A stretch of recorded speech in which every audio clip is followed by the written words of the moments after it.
Pacifica Radio, I'm Christina Onnested. Rescue teams continue to pull survivors from the rubble in Syria and Turkey, 8 days after being trapped underneath crumbled buildings from a 7.8 magnitude earthquake.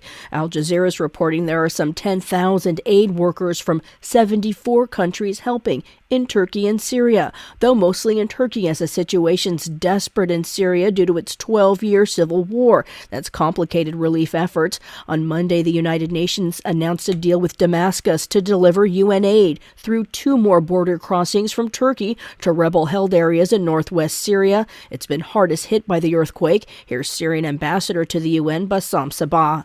Syria supports the entry of humanitarian aid into the region through all possible cross points, whatever from inside Syria or across the borders, for the period of 3 months, to ensure the delivery of humanitarian aid to our people in the northwestern Syria, which is part of the disaster areas designated by our government.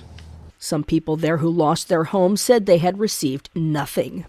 A mass shooting at Michigan State University last night has left 4 people dead and 5 students hospitalized with life-threatening injuries. Police say the suspected gunman killed himself hours after fatally shooting 3 students at Michigan State. The 43-year-old was identified as Anthony McRae. Here's Chris Rosman with Michigan State University Police. That suspect is, we now know, is a 43-year-old male. That 43-year-old male is not affiliated in any way with Michigan State University. He's not a student, faculty, staff. And we have no idea why he came to campus to do this tonight. McRae was not a student or Michigan State employee.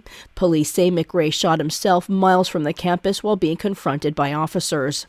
The Gun Violence Archives reports 67 mass shootings in the U.S. so far this year.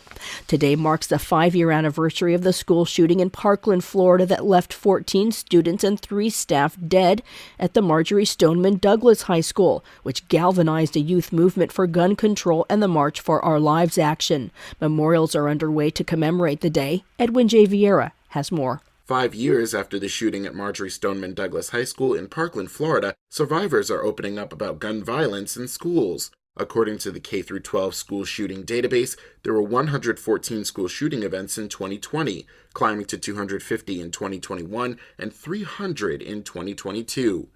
Delaney Tarr, a co-founder of the March for Our Lives, described how the shooting has impacted her. I don't know if we ever really understood how we were going to have longevity. That was a big concern for us, but it was also, once again, a symptom of trauma. Can't really look into the future at all. So we didn't have the ability to say, where will we be 5 years from now? Our goal, of course, was to not have to exist 5 years from now.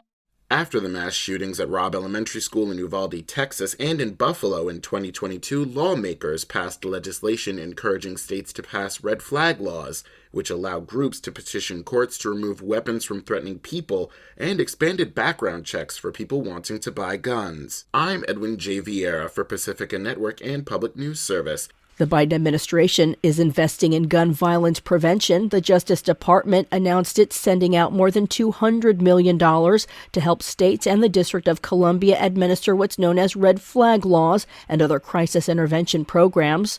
Red flag laws allow the temporary removal of guns from people who have deemed to have potentially violent behavior or be a threat to themselves or others. The announcement was meant to coincide with the 5th anniversary of the Parkland mass shooting. Nikki Haley, former South Carolina governor and United Nations ambassador, announced her candidacy for president today. She becomes the first major challenger to former President Donald Trump for the 2024 Republican nomination. U.S. senators will get a classified briefing today about the balloon from China that was shot down over the Atlantic coast last week and 3 more unidentified objects that were shot down this past weekend. Christopher Martinez reports. John Kirby, Strategic Communications Coordinator for the National Security Council, he says the Biden administration has created an interagency team to look into detecting and dealing with unidentified aerial objects that pose a safety or security risk. The first object has been identified as a Chinese surveillance balloon carrying a payload the size of 3 school buses. But the later 3 were much smaller and have not been identified, so the administration is calling them objects. One was shot down over Alaska Friday, another over northern Canada on Saturday, and the third over Lake Huron, Michigan on Sunday. One of the reasons that we think we're seeing more is because we're looking for more. Defense Secretary Lloyd Austin told reporters Monday work is ongoing to confirm their purpose. These objects do not present a military threat to anyone on the ground. They do, however, present a risk to civil aviation and potentially an intelligence collection threat, and we'll get to the bottom of it. Reporting for Pacifica Radio News KPFA, I'm Christopher Martinez. I'm Christina Onnested, reporting for Pacifica Radio.